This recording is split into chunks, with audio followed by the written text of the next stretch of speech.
देऊन सुद्धा जर त्यांनी मुदतीत काम चालू केलं नाही तर त्यांच्यावर कारवाई केली जाईल। राम कदम। अध्यक्ष महोदय, माझा घाटकोपर पश्चिम मतदारसंघ आणि या मतदारसंघामध्ये विक्रोळी पार्क साइडला सागरनगर मागच्या 25 वर्षापासून डेव्हलपमेंटच्या प्रतीक्षेची वाट पाहत आहे। वर्षानगरला हिरानंदानी बिल्डरनी घेतलंय, तेही 20-25 वर्षापासून रखडलंय। भटवाडीला गणेशवाडी आहे, रामनगरला 17 बिल्डरनी घेतलंय, तेही रखडलंय। माझा मूळ प्रश्न माननीय मंत्री महोदयांना आणि सरकारला हा आहे, या ठिकाणी असलम शेख सन्माननीय आमदार यांनी उपस्थित केलेला मुद्दा बरोबर आहे। माझ्याकडे ही लिस्ट आहे अध्यक्ष महोदय, आपण कुठल्याही खात्यामध्ये 3 वर्षाच्या नंतर अधिकाऱ्यांना आपण बदली करतो। मला अध्यक्ष महोदय तुमच्या माध्यमातून कळू द्या, 8-8 वर्ष साऱ्यामध्ये अधिकारी आहेत, का ठेवले आपण त्यांना? तुम्हाला नाव वाचून दाखवतो, मी कोणत्याही अधिकाऱ्याच्या व्यक्तिगत विरोधात नाही, पण 3 वर्ष झाली कोणाला तरी पकडायचं, कोणाची तरी ओळख दाखवायची आणि मग 6 महिने, 1 वर्ष, 2 वर्ष एक्सटेन्शन करत करत 8-8, 10-10 वर्ष। माझा मंत्री महोदयांना थेट सवाल आहे, त्या अधिकाऱ्यांची नावं या पटलावर येणं आवश्यक आहे। अध्यक्ष महोदय, Prakash Thakur, Sanjay Nirbhavane, RB Mitkar, Gangadhar Gagre, Milind Wani, KB Tanpure, RH Patil, LP Manekar, Ashish Chaudhari, Amol Salunke, Abhay Shinde, Mirchandani, Vinod Tirekar, Abhay Sankhe, Sachin Dudhbhate, Jayprakash Gaikwad, Amit Khobragade, Prakash Shingare, Pravin Pawar, Hanumantrao Zite, अनेक नाव आहेत अध्यक्ष महोदय। ही सगळी नावं 5-5, 6-6, 7-7, 8-8 वर्षापासून तिथे आहेत। माझा मूलभूत प्रश्न असा आहे की या ठिकाणी जे सन्माननीय सेल्वन आहेत आमदार, त्यांच्याही प्रश्नाला न्याय मिळाला नाही।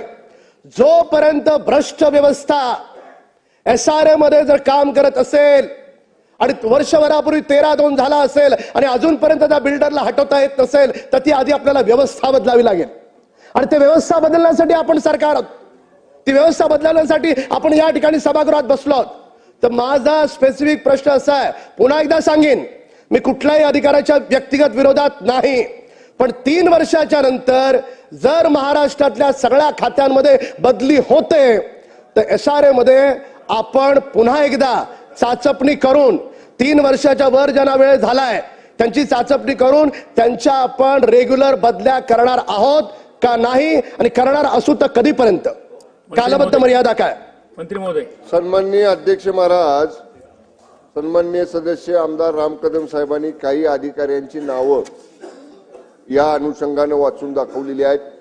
ती जर यादी त्यांनी माझ्याकडे दिली तर मी स्वतः या अधिकाऱ्यांचं ट्रॅक रेकॉर्ड काय आहे हे आमच्या विभागामार्फत या ठिकाणी तपासून घेतो आणि या डिले झालेल्या प्रकल्पांशी संबंधित अधिकाऱ्यांचा संबंध आहे का किंवा डिले होण्याला हे अधिकारी प्रत्यक्ष अप्रत्यक्ष जबाबदार आहेत का, या सगळ्या प्रकरणाची वरिष्ठ CO मार्फत या ठिकाणी आम्ही चौकशी करून चौकशीमध्ये जर कोणी दोषी आढळलं तर निश्चितपणानं त्या अहवालाच्या अनुषंगाने त्यांच्यावरची पुढची कार्यवाही करू। नंबर 1, कॅप्टन सेल्वन साहेबांनी जे सांगितलं, कॅप्टन तमिल सेल्वन साहेबांनी जे सांगितलं की हे प्रकल्प वारंवार त्याला मुदतवाढ दिली जाते किंवा मुदतवाढ संपल्यानंतर सुद्धा ते चालू होत नाहीत, तर या संदर्भामध्ये माननीय उपमुख्यमंत्री तथा गृहनिर्माण मंत्री माननीय एकनाथजी शिंदे साहेबांनी या प्रश्नाचं ब्रीफिंग घेताना अशा पद्धतीचे आदेश विभागाला दिलेले आहेत की उपमुख्यमंत्री कार्यालयामध्ये जो या ठिकाणी समन्वय कक्ष स्थापन केलेला आहे, ज्या समन्वय कक्षामध्ये जसं मुख्यमंत्री कार्यालयामध्ये वॉर रूम आहे,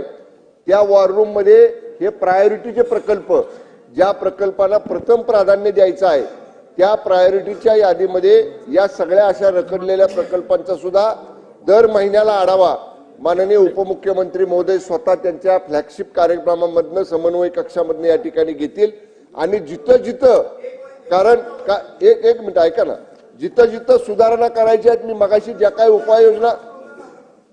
उपाययोजना मी वाचून दाखवल्या, या एवढ्या मोठ्या सुधारणा आपण केल्या, एवढ्या मोठ्या प्रमाणामध्ये लोकांना सवलती दिल्या आणि त्यातनं काही गती या ठिकाणी मिळालेली आहे, म्हणजे पूर्णच नाही असं नाही, काही प्रकल्प या ठिकाणी सुरू झालेले आहेत आणि म्हणून माननीय उपमुख्यमंत्री महोदय तथा गृहनिर्माण मंत्री महोदय शिंदे साहेबांच्या कार्यालयामधल्या समन्वय कक्षातनं दर महिन्याला अशा रखडलेल्या प्रकल्पांचा आढावा घेतला जाईल। शासन स्तरावर त्यांच्या काही प्रश्न असतील, काही अडचणी असतील, काही परवानगी असतील तर उपमुख्यमंत्री कार्यालयाकडनं माननीय उपमुख्यमंत्री कार्यालयाकडनं त्याचा फॉलोअप घेऊन हे प्रकल्प मुदतीत पूर्ण करण्यासाठी सर्व उपाययोजना केल्या जातील.